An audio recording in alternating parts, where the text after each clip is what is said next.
On today's episode of Gathering the Kings. I came in with a $2,000 interest-free loan from a friend of mine, kind of a mentor at the time. Sure. And then I partnered with someone else who had $2,000. So we started all this with pretty much nothing. You are listening to Gathering the Kings with Chaz Wolf, featuring fellow 7, 8, and even 9-figure business owners who have real battle scars from business and life, but have prevailed as the king that they are designed to be. We welcome high-performing entrepreneurs to the stage in order to reveal the real of the real on what it takes to build a successful business today. We dissect the good and bad decisions they've made along the way that give a true and accurate picture of the journey of success and how you too can get there. Through this dialogue, you will learn the value of growing your network and surrounding yourself with power players and kings like today's guest. Grab your pen and notebook because we're about to dive in. What's up, everybody? Chaz Wolf, Gathering the Kings podcast. I've got Logan Swanson on the King stage today. My brother, you're already making me smile. Having a good time with you before the show started. Welcome. Thank you for being here. Yeah, thanks, Chaz. Looking forward to it. Yeah, man. Tell us what kind of business that you got, brother. I actually have a few ventures that are kind of stacked on top of each other, but I operate in real estate. So love it. Specifically, I buy and sell land. Off of that, we go from land flipping to developing land, subdividing, various forest appreciation strategies. I have another business that does that with a couple of partners. Then I have a funding company. So if people need money, hard money to fund and flip deals, we offer that in another entity. And then finally, I have a digital marketing service for land investors who are just looking to get on another platform. It's kind of hard to sell land at $15,000 to $20,000 a pop. No realtors want to touch with it. It's just kind of an inefficient market. So services like mine come in and plug that gap. Nice. I love it. Yeah. What I probably love the most is that you found a thing and then you found other things that are associated to the thing. Yeah. Well, right. So it really just started with my land flipping business and recognizing I've always wanted to be a CEO and not self-employed. And this industry lends itself to producing those two, not unlike a plumber or, like your last guest, I listened to a fencing contractor. He chose the CEO route, right? He wanted $1 million business. Well, in my industry, you have to either do a lot of large deals, a few large deals, or you have to do a lot of little deals. And I was not rich when I started. I came from restaurants and construction. Right. So I started with literally no money. I came in with a $2,000 interest-free loan from a friend of mine, kind of a mentor at the time. Sure. And then I partnered with someone else who had $2,000. So we started all this with pretty much nothing. Yeah. So because of that, I was like, I'm going to grow. I'm going to be a CEO. We had to do a bunch of little deals to get there. Yeah. But because of that, I just realized what the industry needed by kind of working through it vigorously. And instead of going to find someone else to provide those solutions, I decided to provide them for my own company and for our community in general. Yeah. Yeah. I love the mindset there of obviously, becoming a CEO, but I think, you have a skill set of, the technician, if you will, because that's what's giving you the drudge of, well, let me do it myself. Right. Which sometimes as entrepreneurs can get us caught up, right? In just doing it ourselves, as opposed to just hiring it out or finding pieces. You just simply became those pieces. But then the CEO play that I'm hearing you say is that you didn't just do it for yourself. You turned it into another revenue stream, another business. Obviously, there's people in the industry like you who need the service. So if you need it, other people need it. If you're going to do it for yourself, you might as well do it for other people. Yeah, 100%. For me, when I started my business and I decided I was going to grow it, I recognized that it's not a difficult process to build businesses in theory, right? You identify you identify a need, you create a system to satisfy that need, then you automate and delegate that system.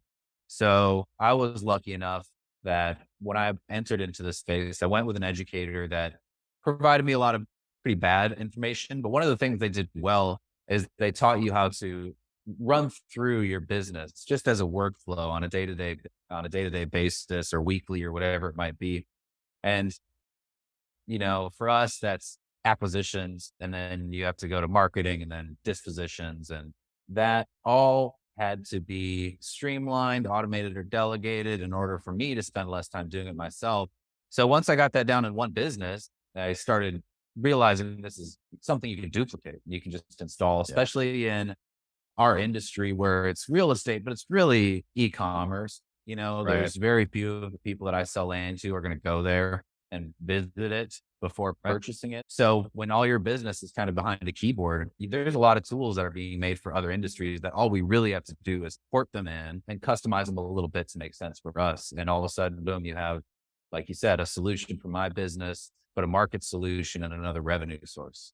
Yeah. Yeah. I love that. Do you think that, I guess I'd never really thought about land in that way, because you're right. I assume most buyers aren't going there.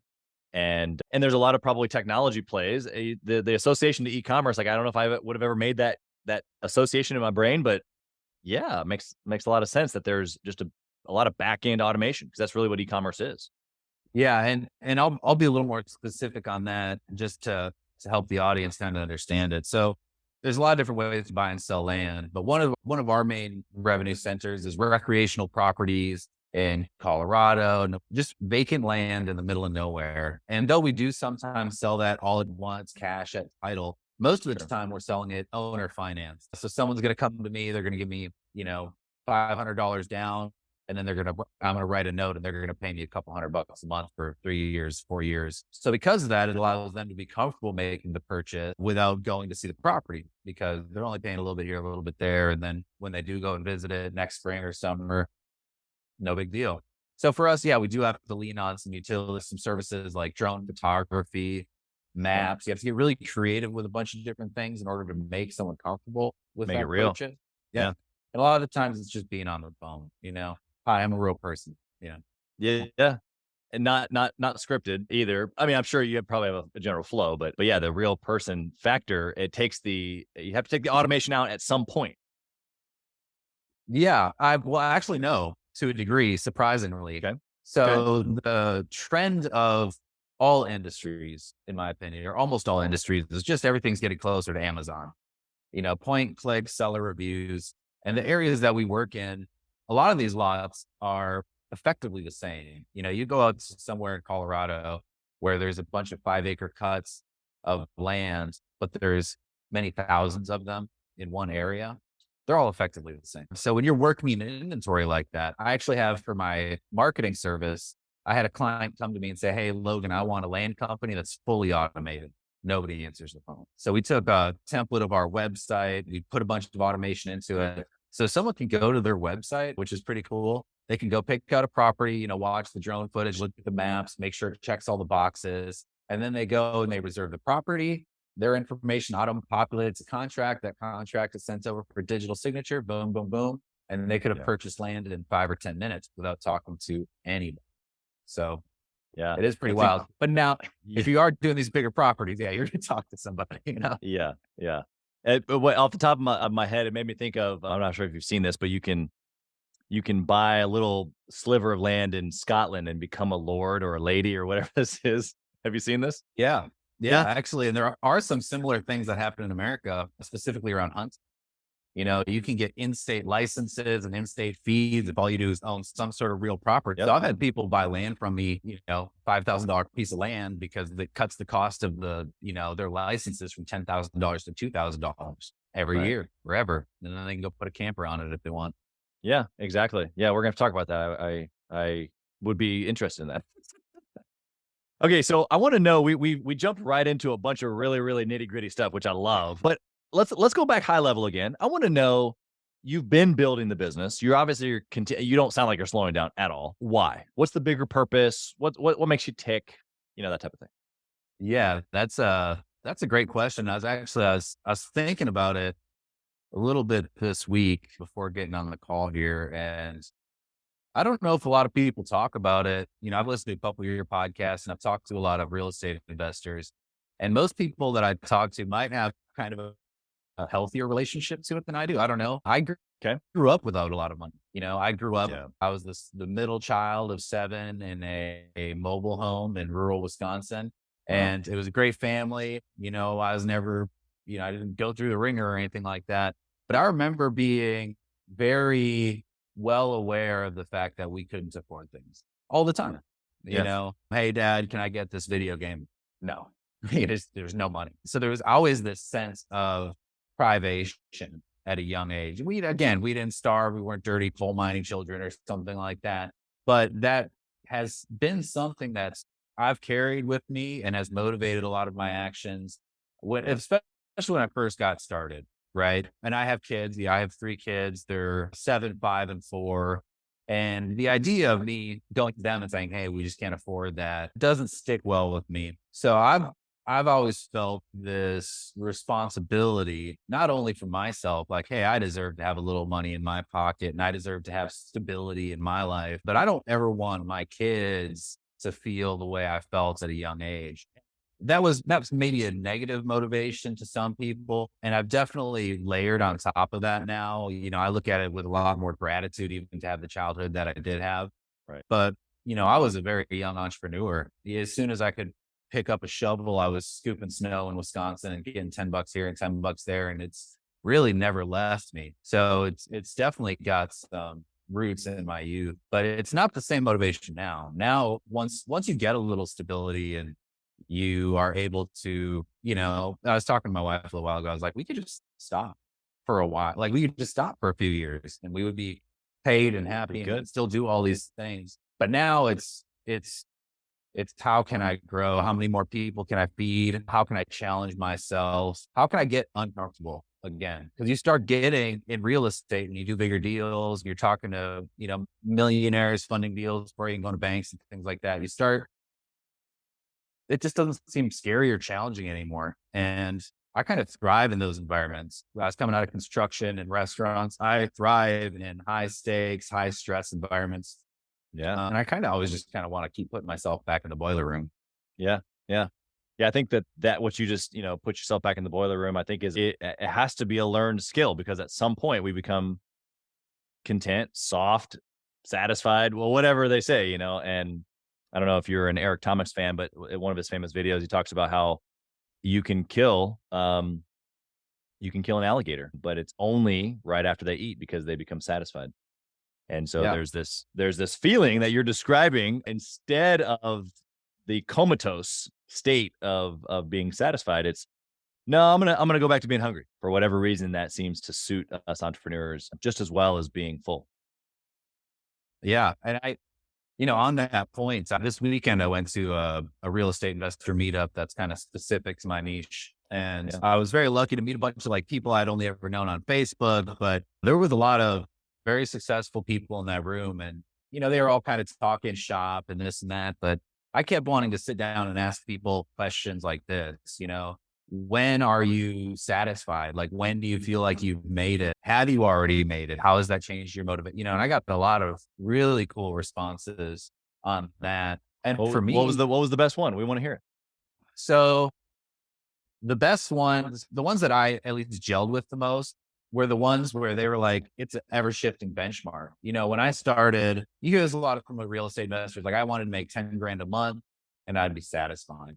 And then they get there, and in business and in real estate, as you're moving through it as a business owner, you really start to feel like nothing is unachievable, or there's so much more to this life and to this world than you really knew before. I know when I was living sort of a 9-to-5-ish life or a captive life as an employee, my days got to be really mundane. I was kind of, wake up, go do this, get paid a fixed amount. If I needed more money, just spend more time doing it. And my idea, I had blindfolds on, I had blinders on to all of the beautiful and creative experiences that are constantly going on around us. Right. So when you set that first financial goal and you meet it, a lot of the investors I spoke to were kind of like, what do I do? Right. They didn't really have solid answers, and I don't anymore either. I was kind of similar. I wanted that 10 grand a month. I wanted to, and then I hit that, and then I wanted just the freedom of working behind my laptop wherever I was. And then I got really ambitious, and there's a specific spot in Dallas. Have you been to Dallas? Yeah. Okay. So if you're going north on 75 into Dallas, it's kind of this big on-ramp, and it swoops in and it gives you this incredible view of Dallas. It's the best view. The city's just huge right in front of you. And I was driving there one time. I used to just go and get that view sometimes because it reoriented me. And I was like, I had this thought, I want to change the Dallas skyline. I want to build it or knock something. I want to be able to point at Dallas. Yeah. When the Cowboys are playing and they're panning over Dallas, and I'll be like, that's mine. That's mine right there. Yeah. And as soon as I had that thought, that was about a year ago, it really changed how I looked at my business on a day-to-day basis. Because you don't go flipping $20,000 properties or $10,000 properties to get there. You have to take big steps every year. That's right. And I realized that's the way to go. Even if I never make it, I would rather have a vision that keeps me taking big steps. Right. Because if I just have little visions, I'll probably take little steps, Yeah. So the people I resonated had answers similar to that. You get me fired up just thinking about just got to take big steps. We hear these things, right? We hear, the big steps or the decisions, which is kind of a parlay right into what the show is really made about is, the good and bad decisions. You can't make good or bad decisions without taking action or taking those steps. So I do want to hear from that perspective, maybe some things that you've done, small, medium, large. I mean, you can maybe give us an idea of how big they were. But before we move on to that, I want to just, almost echo what you just said, that our steps have to become bigger. And I think that we all realize that because you don't really see it until you get into those moments where you're like, okay, this is what I once thought was big it's now small. It's the 10K a month. It's the 10K deal. It's the 10K purchase. It's the 10K loss.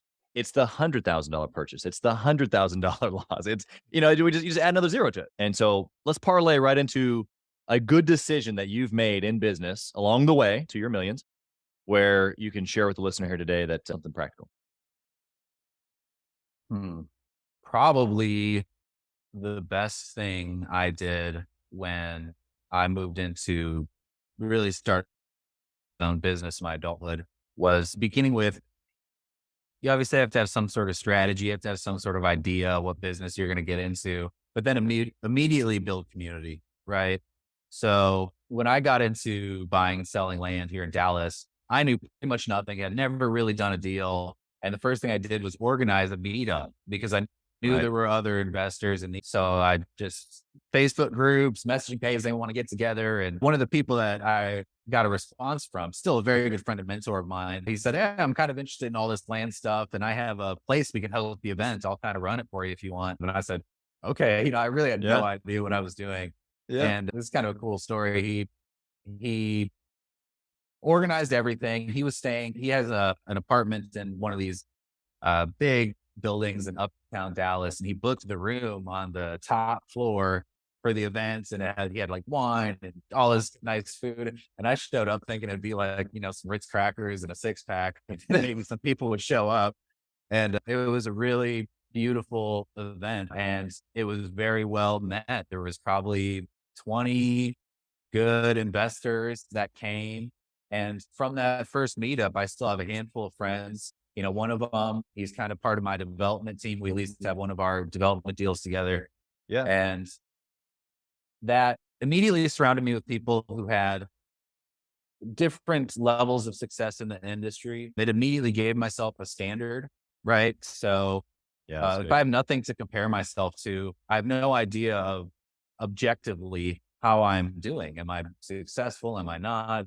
Some of the stuff you can do I feel successful? Well, your feelings lie to you. Do I think I'm successful? Your thoughts lie to you. But if you can stand next to somebody and you look and they're like, well, I did $1 million in sales last year. What did you do? Well, you know where you stand. And then finally, it allowed me to have, a lot of people talk about this. I'm not in a competition mindset with any of these people. I talk openly and honestly and on a regular basis with a bunch of people that I could consider adversaries. They're operating in the exact same market. They're trying to acquire the same properties I'm trying to acquire. They're trying to do the same development place. And there's a lot of money at stake. My wife used to elbow me all the time. She'd say you're giving away secrets, you're being too open. But every time I've done that, it's brought the right people to me. And I've really never been taken advantage of, which is wild. If you think of real estate in Dallas, everybody kind of thinks it's like this cutthroat game, and maybe it is in other sectors and industries. But for me, it's building that little bit of community, building a little networking group has provided objectivity and community in a way that's never made me feel alone in the process. Because business ownership has a lot of tough emotions that come with it. And sometimes loneliness is one of the biggest ones, I think, especially if you're like myself. There's no other entrepreneurs in my family. So when I got started in my industry, everybody's like, they thought I was in some sort of pyramid scam, or I was going nuts, or I was going to lose all the money. And unknown, man. Yeah, there was not a lot of support. So it felt very lonely. Yeah. Until I had a little bit of community behind me that was doing the same business. Yeah, I mean, obviously the community word is what's resonating through all the little decisions that you've been making that you're saying are good. I think that you're 100% right. Not only surrounding yourself with good people, I think that's great. I think that the standard that you brought, or that you mentioned about with the meeting, and I think a lot of people kind of just, and I think early on, just, hey, just get it done, And I think getting it done is important than being perfect. Don't get me wrong, but there's a level of excellence that can be done as you go about it. And I think that the standard there, obviously, what that perceives, or what that projects onto other people, and what they perceive about you or how you do business, just the relationship piece about it, which has kept you probably from being, maybe taking advantage of, or whatever. I think there's like layers and layers and layers there on why you're experiencing what you're experiencing, but we'll go with community as that. I think it's so huge. Hey, kings and queens, Chaz Wolf. I want to talk to you about something that's super important to me. We put a lot of time and effort, we meaning myself and my team, into this podcast, into the content that goes out every single day. And if you have been getting any sort of value or insight from this, we want it to be able to reach other business owners too. So we would love if you would like, comment, share, leave a review, post, share again, all of the things on social media, on all the different platforms, or even on the podcast mediums of Apple and Spotify. We would love to be able to get our content into more hands, more entrepreneurs, so they can grow their business as quick as possible. Together, we are building a community of like-minded entrepreneurs who are committed to growing their businesses to new heights. So let's do this. Let's help each other. Let's help each other grow. Let's flip the coin. Let's talk bad decision, something maybe that you've done. Maybe it wasn't the giving away secrets that your wife was worried about. Well, what was it? Man, I don't know. I don't really look at decisions that I've made as bad. I look at them as things I've learned from. And most of them were necessary evils. So it's true.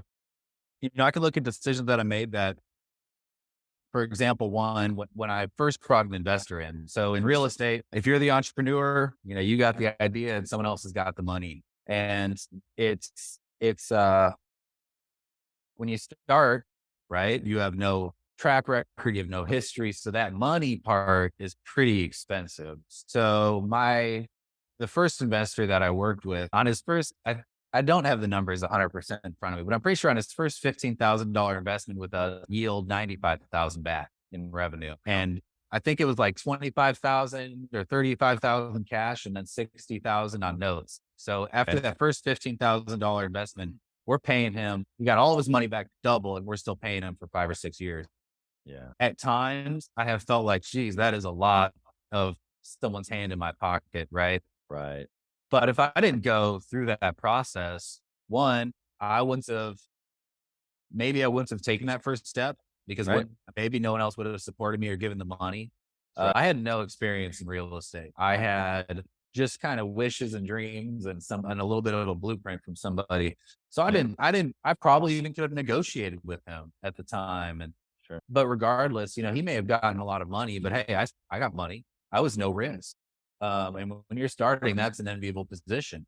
It allowed me to go try out new areas, try out new things without feeling like I was going to ruin my family in the process. He's still a mentor of mine. He regularly introduces me to other investors, other support people. One of the partners in my development company came from his relationship. So even though that was maybe a gut check, once my accountant really got in there and I was like spelling it out,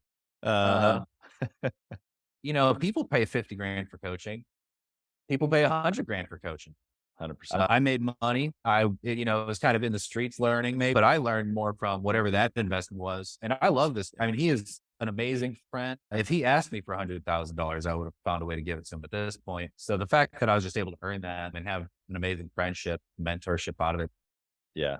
Yeah. Other than that, I was maybe less selective with partnerships than I should have been early on. Yeah. An experience with a partner where, details aside, we had the opportunity to take down about a 24 property deal, and we're kind of sectioning it out. We're going to buy 5 at a time and flip them and whatever else. And it went really well. We bought a property for a few $100, sold it for like 12 grand cash. We were just really cleaning up, and we got some momentum and we were excited. But there was one specific property that was a larger property that needed a little bit of development work, run a road down to it and bring power and clear it up and all this sort of stuff. Right. So we created an account. We all put some money in the account, and all of our proceeds were kind of reinvested in. And when it came time to sort of hand the keys and everybody get a debit card, that's a part of the deal. He said, "No, I'm the only one who has access to this business account." Oh, and very uncomfortable situation to be in. So I recognized that I had some moments leading up to that where I was like, maybe this isn't the ideal partner. And I didn't trust my insight, or whatever you might call that, my convictions. And I kind of just kept going because I saw how much money we could make. And it was a lot. I mean, we could have all made $150,000, $200,000 that year if the plan had gone accordingly. So when he put the money away and locked the safe, I had to pull my way out of it, kicking it some very uncomfortable phone calls. I don't rise to anger very commonly, but I had some harsh words on a phone call with him and a couple other partners. And it's helped me learn that if you're going to be a business owner, you either have to go your own pace, do your own thing, be independent, or maybe just beholden to a financial institution like a bank or something if you do need any sort of funding. But if you are going to bring in partners, you want a strong operating agreement. You want to have everything very clearly laid out. You want to have expectations outlined. How are decisions being made? Who has access to what accounts? And when you're getting started and you're just kind of like bootstrapping everything and pulling it together, it doesn't seem as important. But as soon as you have $100,000 somewhere, people start getting a little set in whatever their ideas were. And if they're different from yours, it can be very uncomfortable. So again, I don't know if I would call the decision. I mean, we still made money, didn't lose a penny, on the deal. I put 5,000 in, and I think we made 25 or $30,000 out of it. So whatever, but it was a lesson learned. That's for sure. Totally. Yeah. Yeah. I mean, obviously the perspective there of that our bad decisions or our struggles we're going to learn from. I think that's a great mindset. Also too, just the ability to be able to discern now what those conversations might look like or should look like on the front end. Obviously, it's something that you've learned, but the listener, has now learned. It's so difficult to hear that and go, okay, I hear you, but then to apply it without having to go. A lot of people just have to go through that, unfortunately. Yeah, I did. It's kind of one of them. I had people tell me, like, "Hey, you sure?" And it's like, "Yeah, whatever." Exactly. Yeah. It is interesting. I especially in family or, as I've done deals with people who are friends or done deals with people who are in church, it's just like, we've got to outlay it like clear as day. And a lot of people think that the relationship is strong enough. And I actually think it's like the agreement allows us to do business so that the relationship can continue. Mm-hmm. And whether you know the person or not, you still need to know them. Yeah. So, okay, that's good. What sort of like a process do you have now, or maybe a discipline around making good decisions? Do you have something that you can share there? Yeah. Not everybody's spiritual or anything like that, but I go through a pretty simple process of examining everything in my life, whether it's what I'm going to say to my wife that day, or when my kid's throwing a fit, how I'm going to respond to him. And it's the same thing in business. I will go through a process of self-examination. For example, say I am looking to take down a large deal and there's a lot of risk involved. I'll ask myself, what is motivating me behind this decision? Is if there's more risk involved than I ought to be comfortable with, maybe I'm leveraging not only money, but maybe I'm leveraging my business in a way, because if it goes south, they could tank my business, or if it goes south, they could take my family. Then what is the motivating? If I'm still tempted to make this decision, is it because I'm only staring at the upside? Is that a greed motivated decision? I don't know. So I go through a little self-examination to really try to identify, what's making Logan tick on this. And that varies day to day, right? I have turned down deals because I was having a bad day. Yeah. It sounds goofy, but in my business, we do a lot of little deals, right? So I mean, shoot, Right. if I lose 5 deals a year because I'm having bad days or, I Yeah. was being lazy or I just didn't read through the details, right? Whatever. I go through a little self-examination, make sure I have all of those things in check. And I do a little prayer. Right now I'm asking, hey, what is it? Is this ego? Am I really trying to serve myself or is this something that's serving my family? And then I meditate. I just try to be open to hearing whatever the answer is because a lot of the business stuff is simple, right? Yeah. Really. You take a deal, especially in real estate, especially in my industry, it's very simple. You take a deal. We're buying it for this much. Here's the comps. Here's the retail. Here's the days on market for the past 10 deals. Do we have a buyer's list here? Okay. I can analyze most deals in just a few minutes. And this is something that's gotten even better since I have a funding company now where I'm analyzing more deals on a regular basis. Yeah. So I'll know the risk, right? And it's kind of similar to any other aspect of the business. If I'm hiring somebody, it's kind of just like another deal. I'm going to outline the risk reward scenario. I'm going to try to identify what my tolerance is. I don't want my tolerance to be too high because I'm feeling cocky that day because I just closed a big deal or whatever. Right. So that process is really simple and it's yielded great results and even hard. Sometimes the answer sucks. Sometimes I'll look at something where there is a huge amount of upside or it's a risk I really want to take because, if I make this one win, I'm good for 5 years in my business or whatever. And I don't take that risk because I know I'm motivated by, greed, laziness or whatever else. Yeah, that's so true. Yeah, I think you didn't say this, but what was coming to my mind is a lot of times we know in those deals after that analyzation what's right, whether it's a no, a yes, or high or not high, whatever. We have that gut feeling, and it's usually when we go against that where it's I knew I shouldn't have done that. So I think that your process of pretty practical things then eventually leads to that quiet time of, okay, which way am I going to go? And then you just go. And to your point earlier, sometimes those quote unquote decisions, even though maybe they don't turn out exactly how we had hoped, we learn from them. So it should give you some confidence, I guess, on the back end of going, okay, what is the risk reward here? What is the worst case scenario? Legitimately, what is the worst case scenario? Like you're saying. Yeah. And decide your risk tolerance and move forward or not. And be okay with it. Okay, I want to come at you, Logan, a couple different directions here. I got some speed round questions for you. The listener doesn't know this, but Logan told me beforehand, I'm being all trying to be a good podcast host and, telling the outline of it. He's like, bro, I'm a podcast host. I'm like, psh, then you don't even need this. So you're probably used to the speed round, quote unquote questions, but it's a great way for us to wind down the conversation. Here we go. Ready? Take your business or businesses, dwindle them all the way down into one trackable metric. What is it? One trackable metric. I mean, it would have to be revenue. The rest of the industry is pretty much well outlined. You don't take deals unless there's a profit margin. So if you're doing the revenue and you have a set profit margin, then you're fine. And there's no real wrong way to get there in my industry. Like I said, it could be 1 or 2 big deals a year, or it could be 100 little ones. Yeah, it's good. Okay. What book would you recommend a 6-figure business owner read? I'm only halfway through it right now, but it's been great. That's Traction. Yeah. Phenomenal book. What's your one takeaway so far? So the biggest thing in Traction for me is recognizing that your business ain't unique. You kind of feel like it is. You think, well, I don't know anyone else that does this, or I'm going to do it a whole different way. But ultimately, businesses are all the same components. We're just selling different things. Coca-Cola is the same company as whatever else, Abercrombie and Fitch. They just have soda instead of clothes, right? Yeah, no, exactly. Yeah. Good stuff. What do you think about intentionally networking or masterminding with other entrepreneurs? Oh, huge. I'm for a while, I put it off because I was afraid that spending money on anything that somebody else was selling you was like bad, right? Because I've been a salesman a lot. Yeah. Yeah.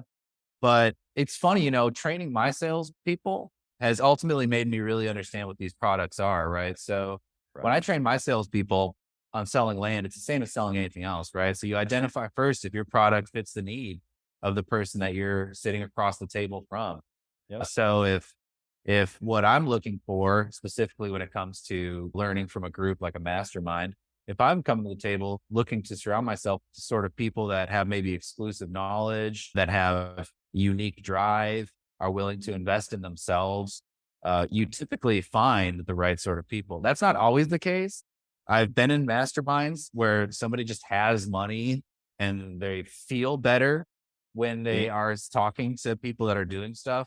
So true. But I've been a part of a lot of free masterminds as well. And you know what happens in free masterminds? Nothing. Because if you're not committing capital to something, you're usually not committing your time or your energy. And if you're an industry leader, for example, I pride myself on always being at the cutting edge, the newest, best tech, best strategies, whatever else. Yeah. You don't want to just go, even if you are like, I'm very generous with knowledge and things like that. And I don't try to withhold it from people. But you also don't want to just broadcast your industry secrets out to the general public for a number of reasons, but mostly because you worked really hard to create something new and it's kind of your baby. But you feel a lot more comfortable to take that into a group where there's reciprocity. You know, you're going in there, they're giving you new stuff, they're giving you chunks and ideas. And then finally, you know, I mentioned first and foremost thing you should do in your business is community. And the masterminds that I've been a part of, that I've paid for, or events, learning, education, all this sort of stuff, you find the people that are going to want to participate in your business or individual deals. Or, you know, in my industry, if I talk to somebody and find out that they have operated in Tennessee and I run across a seller in Tennessee, it's just so easy for me to hand that deal off, make some money in the middle and know that it's going to be well taken care of. So that network is, you know, it's everything. It's almost impossible to define how important it is to your success, especially when you're trying to go from a successful business to an extremely successful business. Yeah, 100%.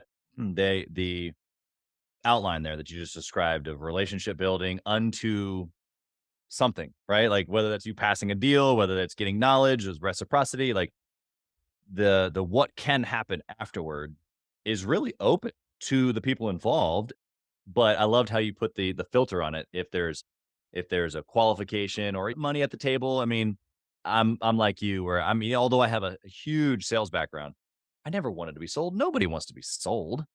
You want it to be a good fit. You want to know like, hey, this is something that I need. And then you're glad to pay for it. That's the only way to provide a solution anyway. Just like with your land stuff. Like as soon as you said I could potentially buy a sliver of land and be able to hunt specifically in certain areas, sign me up. I'm not even sold at this point. Sign me up, you know? So I think the perspective and mindset even behind it is just incredible as you've given it. I got a question for you around operations. If you only had 1 hour each week to work on your business, what would you do in that 1 hour to successfully run your business like you do now? Systems. So if you have a well-structured business, there's nothing falling through the cracks, right? That's usually where you lose clients, you lose sales, you lose acquisitions, whatever else. My business has been separated from a lot of other businesses on systems only. I'm sending mail to the same areas to acquire land. I'm offering the same amount of money, whatever else, but I improve my systems all of the time.